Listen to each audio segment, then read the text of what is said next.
ಯಾರಿಗೂ ಗಾಬರಿ ಬೇಡ. ಇದು ಪ್ಯೂರ್ಲಿ ಪಕ್ಷದ ಸಂಘಟನೆ ವಿಚಾರ. ಎಲ್ಲ ಇಡೀ ದೇಶದಲ್ಲೇ ಎಲ್ಲ ಬ್ಲಾಕ್ಗಳು, ಜಿಲ್ಲಾ ಕಾಂಗ್ರೆಸ್ ಅಧ್ಯಕ್ಷರು ಇದನ್ನೆಲ್ಲ ಚೇಂಜ್ ಮಾಡ್ತಾ ಇದೀವಿ. ಮಲ್ಲಿಕಾರ್ಜುನ್ ಖರ್ಗೆ ಅವರು ಬೆಳಗಾಂ ಅಲ್ಲಿ ಏನ್ ಘೋಷಣೆ ಮಾಡಿದ್ದಾರೆ ಅಂತಂದ್ರೆ, this is a year of organisation ಅಂತ ಹೇಳಿದ್ದಾರೆ. ಸಂಘಟನೆಯ ವರ್ಷ ಇದು. ಆ ಸಂಘಟನೆಯ ವರ್ಷದಲ್ಲಿ ಹೆಚ್ಚಿಗೆ ಜಿಲ್ಲಾ ಕಾಂಗ್ರೆಸ್ ಅಧ್ಯಕ್ಷರಿಗೆ ನಾವು ಶಕ್ತಿ ತುಂಬಬೇಕು ಅಂತ ಅವ್ರು ಹೇಳಿದ್ದಾರೆ. ಅದು ಬೆಳಗಾಂ ಅಲ್ಲಿ ತೀರ್ಮಾನ ಆಯ್ತು. ಅದಾದ್ಮೇಲೆ ಡೆಲ್ಲಿಗೆ ಎಲ್ಲಾ ಡಿಸಿಸಿ ಅಧ್ಯಕ್ಷಗಳನ್ನ ಕರೆಸಿ ಡೆಲ್ಲಿಲಿ ಮೀಟಿಂಗ್ ಮಾಡಿದ್ದಾರೆ. ರಾಹುಲ್ ಗಾಂಧಿ, ಮಲ್ಲಿಕಾರ್ಜುನ್ ಖರ್ಗೆ ಅವರು, ಜನರಲ್ ಸೆಕ್ರೆಟರಿ ಅವರೆಲ್ಲ ಕೂತ್ಕೊಂಡು ನಮ್ಮನ್ನ ಕೆಳಗಡೆ ಕುಂಡಿಸಿ ಎಲ್ಲ ಜಿಲ್ಲಾ ಕಾಂಗ್ರೆಸ್ ಅಧ್ಯಕ್ಷರ ಹತ್ರ ಪ್ರತ್ಯೇಕವಾಗಿ ಒಂದೊಂದು ಡಿವಿಷನ್ ಕರೆದು 300 ಜನ ಕರೆದು ಬೆಳಗ್ಗೆಯಿಂದ ಸಾಯಂಕಾಲ ಗಂಟ ಮಾತಾಡಿದ್ದಾರೆ. ಪ್ರತಿಯೊಂದು ಯಾವ ರೀತಿ ಬಿಲ್ಡಿಂಗ್ ಕಟ್ಟಬೇಕು, ನೀವು ಯಾವ ರೀತಿ ಆಫೀಸ್ ಸ್ಟ್ರಕ್ಚರ್ ಮಾಡ್ಬೇಕು, ನಿಮ್ ಜವಾಬ್ದಾರಿ ಏನು ಅಂತ ಹೇಳಿ ಅದನ್ನ ಹೊಸ ಒಂದು ರೂಪ ಅದಕ್ಕೆ ಕೂಡ ಕೊಟ್ಟಿದ್ದಾರೆ. ಈಗ ನೋಡಿ, ನಮ್ಮ ವರ್ಕಿಂಗ್ ಪ್ರೆಸಿಡೆಂಟ್ ಇಲ್ಲಿದ್ದಾರೆ. ಇವರು ಅವರೇ ಹೋಗಿ ಒಂದು ಜಿಲ್ಲೆಗೆ ಅವ್ರಿಗೆ ಹಾಕಿದ್ದಾರೆ. ಅಲ್ಲಿ ಯಾರು ಮಾಡ್ಬೇಕು, ಏನ್ ಮಾಡ್ಬೇಕು ಅಂತ ಪ್ರತಿಯೊಂದು ಬ್ಲಾಕ್ ಅಲ್ಲೂ ಕೂಡ ಅವ್ರು ಹೋಗಿ ಮೀಟಿಂಗ್ ಮಾಡ್ತಾ ಇದ್ದಾರೆ. ಹರಿಪ್ರಸಾದ್ ಇನ್ಚಾರ್ಜ್ ಸೆಕ್ರೆಟರಿ ಕೂಡ ಅವರೇ ಹೋಗಿ ಅಲ್ಲಿ ಮೀಟಿಂಗ್ ಮಾಡ್ತಾ ಇದ್ದಾರೆ. ಹಂಗೆ ನಾವು ಕೂಡ ಇಲ್ಲಿ ಕೆಲವು ಟೀಮ್ ನ ಲೋಕಲ್ ಕಳಿಸ್ತಾ ಇದ್ದೀನಿ, ಎಲ್ಲಾ ಕಡೆನೂ ಕಳಿಸ್ತಾ ಇದ್ದೀನಿ. ಬೆಂಗಳೂರು ನಗರಕ್ಕೂ ಕೂಡ ಒಬ್ಬ MLA ಇನ್ನೊಂದು ಖಾಲಿ ಇರೋ ಕ್ಷೇತ್ರಕ್ಕೆ ಇನ್ಚಾರ್ಜ್ ಹಾಕಿದೀವಿ. ನಾವು ಇಲ್ಲೂ ಕೂಡ ಇನ್ಚಾರ್ಜ್ ಹಾಕಿ ಸಂಘಟನೆನ ನಾವು ಪ್ರಾರಂಭ ಮಾಡ್ತಾ ಇದ್ವಿ. ನಮ್ದು ಹೊಸ ಏನು ಮುಂದಕ್ಕೆ ಏನು ಎಲೆಕ್ಷನ್ ಮಾಡ್ಬೇಕು ಅದನ್ನ ಆದಷ್ಟು ಜಲ್ದಿ ನಾವು ಅದಕ್ಕೆ ತೀರ್ಮಾನ ಮಾಡ್ತಾ ಇದ್ವಿ. ಸೊ ಅವ್ರು ಬಂದಿರೋದು ಸಂಘಟನೆ ವಿಚಾರ. ಜೊತೆಗೆ ಏನಾದ್ರು ಗ್ರೀವೆನ್ಸಸ್ ಇತ್ತು ಅಂದ್ರೆ ಹೇಳಿ ಅಂತ ಅನ್ಬಿಟ್ಟು ಅವರು ಲೆಕ್ಕಾಚಾರ ಆಗ್ತಾ ಇದಾರೆ. ಕೆಲವು ಇವೆಲ್ಲ ಸ್ಟೇಟ್ಮೆಂಟ್ ಬರ್ತಾ ಇದೆ. ಅವೆಲ್ಲ ಪಾರ್ಟಿನ ಡಿಸಿಪ್ಲಿನ್ ತರಬೇಕು.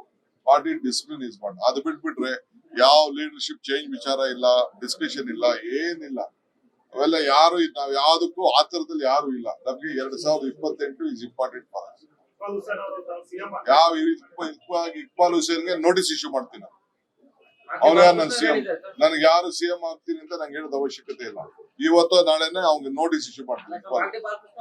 ಬಾಲಕೃಷ್ಣ ಹೇಳೋದ್ ಬೇಡ. ನನ್ಗೆ ಯಾರು ಅದೆಲ್ಲ ಬೇರೆ ವಿಚಾರ. ಪ್ರೆಸ್ ಮುಂದೆ ಯಾರು ಹೋಗ್ಬಾರ್ದು. ನಾನು ಹೇಳ್ತಾ ಇದ್ದೀನಿ, ನೋ ಪ್ರೆಸ್. ಇಕ್ಬಾಲ್ ಹುಸೇನ್ಗೂ ಹೇಳೋದಷ್ಟೇ, BC ಪಾಟೀಲ್ಗೂ ಹೇಳೋದಷ್ಟೇ, ಯಾರು BR ಪಾಟೀಲ್ಗೂ ಹೇಳೋದಷ್ಟೇ, ಬಾಲಕೃಷ್ಣ ಹೇಳೋದಷ್ಟೇ. ಯಾರು ಇದನ್ನ ಬೇಡ, ಅವಶ್ಯಕತೆ ಇಲ್ಲ. ಮುಖ್ಯಮಂತ್ರಿಗಳು ಸಿದ್ದರಾಮಯ್ಯನವರು ಇದ್ದಾರೆ, ಅವ್ರ ಕೈ ಬಲಪಡಿಸೋದು, ನಮ್ ಸರ್ಕಾರ ಕೈ ಬಲಪಡಿಸೋದು ಅಷ್ಟೇ. ನೋಡ್ರಿ, ನಾವು 1,00,000 ಕೋಟಿ ರೂಪಾಯಿ ಅಷ್ಟು ನಾವು ವೆಲ್ಫೇರ್ ಸ್ಕೀಮ್ಗೆ ಕೊಡ್ತಾ ಇದ್ದೀವಿ. ಇದು ನಿಮ್ ತಲೆಯಲ್ಲಿ ಇರ್ಬೇಕು. 54,000 ಕೋಟಿ ರೂಪಾಯಿ ಇರಿಗೇಷನ್ ಹೋಗ್ತಾ ಇದೆ, ಇದಕ್ಕೆ ಗ್ಯಾರಂಟಿ ಹೋಗ್ತಾ ಇದೆ. 19,000 ಕೋಟಿ ರೂಪಾಯಿ ಪವರ್ ಹೋಗ್ತಾ ಇದೆ. ಪವರ್ ರೈತರುಗಳಿಗೆ ಪವರ್ ಕೊಡ್ತಾ ಇದೆ. ಸೋಷಿಯಲ್ ವೆಲ್ಫೇರ್ ಸ್ಕೀಮ್ ಅಲ್ಲಿ ಬೇರೆ ಎಲ್ಲಾ ಕಡೆ ಸ್ಕೀಮ್ಗಳು ಒಟ್ಟು ಸೇರಿದ್ರೆ ಹೆಚ್ಚು ಕಮ್ಮಿ 1,00,000 ಕೋಟಿ ರೂಪಾಯಿ ಅಷ್ಟು ನಾವು ವೆಲ್ಫೇರ್ ಸ್ಕೀಮ್ಗೆ ಕಾರ್ಪೊರೇಷನ್ ಇಂದ ಹಿಡಿದು ಬೇರೆ ಎಲ್ಲಾ ಕಡೆನೂ ಕೂಡ ನಾವು ವೆಲ್ಫೇರ್ ಸ್ಕೀಮ್ಸ್ಗೆ ಜನರಿಗೆ ನಾವು ಸಹಾಯ ಮಾಡ್ತಾ ಇದ್ದೀವಿ. ಅದ್ ಯಾರಿಗೆ? ಅದು ಜನರ ಅಭಿವೃದ್ಧಿಗಲ್ವಾ, ಕ್ಷೇತ್ರಕ್ಕೆ ಅಭಿವೃದ್ಧಿಗಲ್ವಾ? ಎಲ್ಲಾ ಡಿಪಾರ್ಟ್ಮೆಂಟ್ ಅಲ್ಲೂ ಕೂಡ ಒಂದೊಂದು ನಿಗಮಗಳಿದೆ. ಆ ನಿಗಮಗಳಲ್ಲಿ ಗಾಡಿ ತಗೊಳ್ತಾ ಇದೀವಿ, ಈಗ ರೈತರಿಗೂ ಕೊಡ್ತಾ ಇದೀವಿ, ಮನೆಗಳು ಕೊಡ್ತಾ ಇದೀವಿ, ಈ ಹೌಸಿಂಗ್ ಗಳಿಗೆ ದುಡ್ಡು ಕೊಡ್ತಾ ಇದೀವಿ. ಇದೆಲ್ಲ ವೆಲ್ಫೇರ್ ಸ್ಕೀಮ್ ಅಲ್ವಾ? 1,00,000 ಕೋಟಿ ರೂಪಾಯಿ, ಕಡಿಮೆ ಏನಿಲ್ಲ. ಅದು ನಮ್ಮ ರಾಜ್ಯದಲ್ಲಿ ಆಗ್ತಾ ಇರೋಷ್ಟು ವೆಲ್ಫೇರ್ ಸ್ಕೀಮು ಈ ದೇಶದಲ್ಲಿ ಯಾವ ರಾಜ್ಯದಲ್ಲೂ ಇಲ್ಲ. ಅದನ್ನ ಎಲ್ಲರೂ ಕೂಡ ಅರ್ಥ ಮಾಡ್ಕೊಂಡು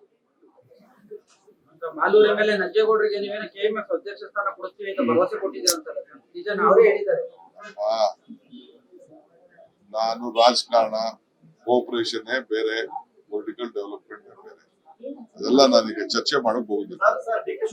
ನಾನು 86 kg ಇದ್ದವಳು 71 kg ಬಂದಿದ್ದೀನಿ. ವಯಸ್ಸಾದ್ಮೇಲೆ ಸ್ಮಾರ್ಟ್ ಆಗಿ ಕಾಣ್ತೀರಂದ್ರೆ ಜಿನ್ನಿ. 126 kg ವೇಟ್ ಇದ್ದು ನಾವು ಈಗ 114 kg ಲೆಕ್ಕ ಬಂದಿದ್ದೀವಿ. ಯಾವುದೇ ಸೈಡ್ ಎಫೆಕ್ಟ್ ಆಗಿಲ್ಲ. 84ರಿಂದ 50 kg ಬಂದೆ. ಆಮೇಲೂ ಸಣ್ಣಗೆ ಫಿಟ್ ಆಗಿದ್ದೀನಿ. ಅದಕ್ಕೆ ನಾನು ಯೂಸ್ ಮಾಡ್ತಾ ಇರೋದು ಜೀನಿ ಸ್ಲಿಮ್. 84ರಿಂದ 50 kg ಬಂದೆ. ಆಮೇಲೂ ಸಣ್ಣಗೆ ಫಿಟ್ ಆಗಿದ್ದೀನಿ. ಅದಕ್ಕೆ ನಾನು ಯೂಸ್ ಮಾಡ್ತಾ ಇರೋದು ಜೀನಿ ಸ್ಲಿಮ್. ಸಣ್ಣ ಆಗಕ್ಕೆ ಜೀನಿ ಸ್ಲಿಮ್ ಯೂಸ್ ಮಾಡದೆ ಹೆಲ್ದಿನೂ ಅದೇ. ನೀವು ಸಣ್ಣ ಆಗ್ಬೇಕಾ, ಹೆಲ್ದಿ ಆಗ್ಬೇಕಾ? ಹಾಗಿದ್ರೆ ಜೀನಿ ಸ್ಲಿಮ್ ಯೂಸ್ ಮಾಡಿ. ಸಣ್ಣ ಆಗೋದಕ್ಕೆ ಯಾವುದೋ ಪ್ರಾಡಕ್ಟ್ ಹೇಳ್ತಾ ಇದ್ದಾಳೆ, ಏನಾದರೂ ಸೈಡ್ ಎಫೆಕ್ಟ್ಸ್ ಇದೆ ಅಂತ ಯೋಚನೆ ಮಾಡ್ತಾ ಇದ್ದೀರಾ? ಖಂಡಿತ ಇಲ್ಲ. ಯಾಕಂದ್ರೆ ಇದು ಕೆಮಿಕಲ್ ಫ್ರೀ. ಸಣ್ಣ ಆಗಬೇಕು ಅಂದರೆ ಜೀನಿ ಸ್ಲಿಮ್ ಯೂಸ್ ಮಾಡಿ. ಹೆಚ್ಚಿನ ಮಾಹಿತಿಗೆ ಕೆಳಗೆ ಡಿಸ್ಪ್ಲೇ ಆಗ್ತಿರೋ ನಂಬರ್ಗೆ ಕಾಲ್ ಮಾಡಿ.